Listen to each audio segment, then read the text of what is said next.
Philadelphia, the chickens are coming home to roost. Here's a story about how every day, large groups of black people are roaming the SEPTA subways, the subway system up there, and they're attacking people. We've documented how they attack white people, black people, old people, young people, gay people, straight people. I don't know if we've seen any kitties, puppies, turtles, or goldfish attacked on the subway yet, but we're watching for it. Anyway, I wasn't even going to do this story until I saw how everybody was reacting to the attack. And now the same people, remember, Philadelphia is a town where they just elected a district attorney and a mayor who both of whom promised that they understood that the cops were picking on black people all over Philadelphia for no reason whatsoever. That's why there were so many black people in prison. It was all about white racism. Now they're bragging about how they have fewer people in jail in Philadelphia than ever before, just like Chicago. And the district attorney and the mayor are telling people we're not going to arrest black people for little minor offenses. I mean, why would we do that?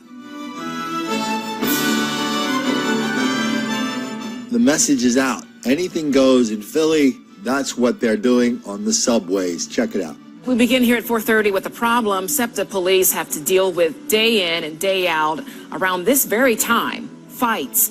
The latest happened just yesterday at the Girard Broad Street subway station. That's where we find Action News reporter Maggie Kent live now with more on what officials and school administrators want done about the ongoing issue.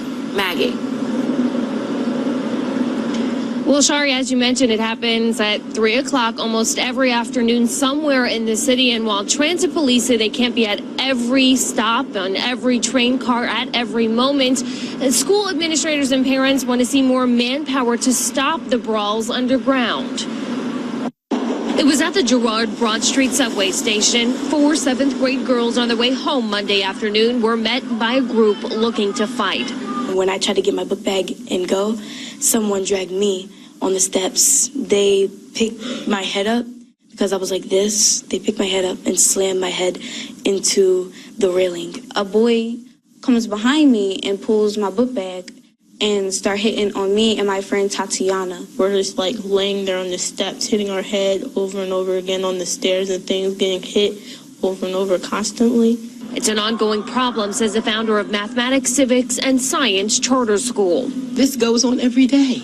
The chief of SEPTA Police can agree on that. The problem is this is an everyday event somewhere in the city. SEPTA is not handling it properly. So I am pleading with SEPTA and the powers to be to do something. SEPTA says transit officers can't be on every train at all times. While transit officers are deployed during after-school hours, the girls involved in Monday's beating say they couldn't find help. The alarm was pulled, but it wasn't until like 20 minutes later that people actually showed up. SEPTA police are asking for all passengers, especially kids, to use their phones and report issues right away. Download SEPTA Transit Watch, and instead of filming the fight, text us. And the other part is, if you're involved in the fight, you're going to be banned from SEPTA. Is that good? And this is what that app looks like, the SEPTA Transit Watch app. If you tap onto it, you can either report a problem with a picture or call police right from your phone. But if you want to leave a tip anonymously, you can type into it. It looks like you're just texting on your cell phone. That also works underground. Transit police asking that you download the SEPTA Transit Watch app. You know, in Philadelphia, a month or so ago, there was a pretty big deal. A white guy in a car, and today I just read on the PBS news site that he was a drunken rich white guy. Anyway, he was driving in a limo with a couple of his buddies. There's a traffic jam. He gets out. Next thing you know, he's in an argument with a bicycle delivery guy, one of the fellas. Next thing you know, this successful white business guy is stabbed in the back, and he is dead. And the fellow runs away.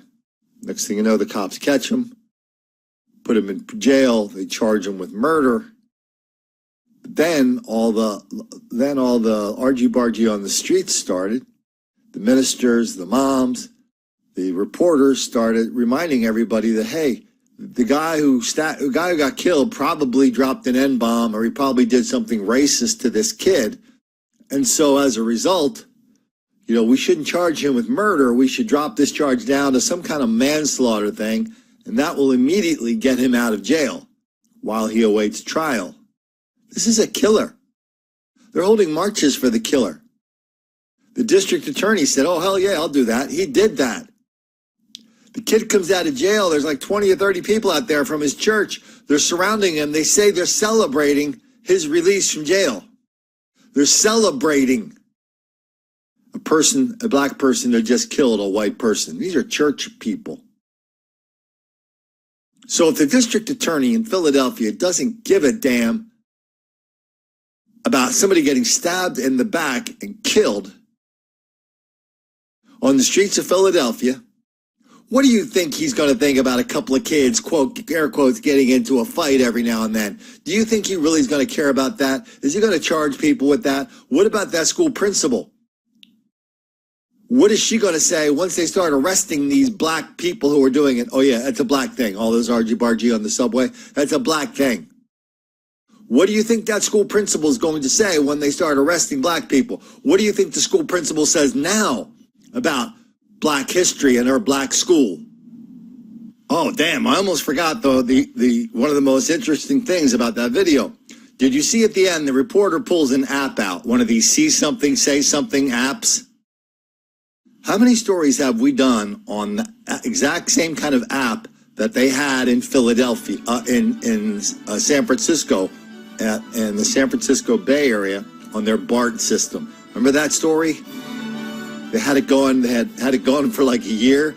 Then some magazine in the Bay Area, they went and they looked at all the complaints that people sent on the app. And in the Bay Area, they figured out that like 6, 7, 8, 10% of the riders were black, but like 70, 75, 80% of the complaints were about black people. Thus, that is proof positive of white racism, not black dysfunction. So what's going to happen in Philadelphia when all the commuters start doing the same thing?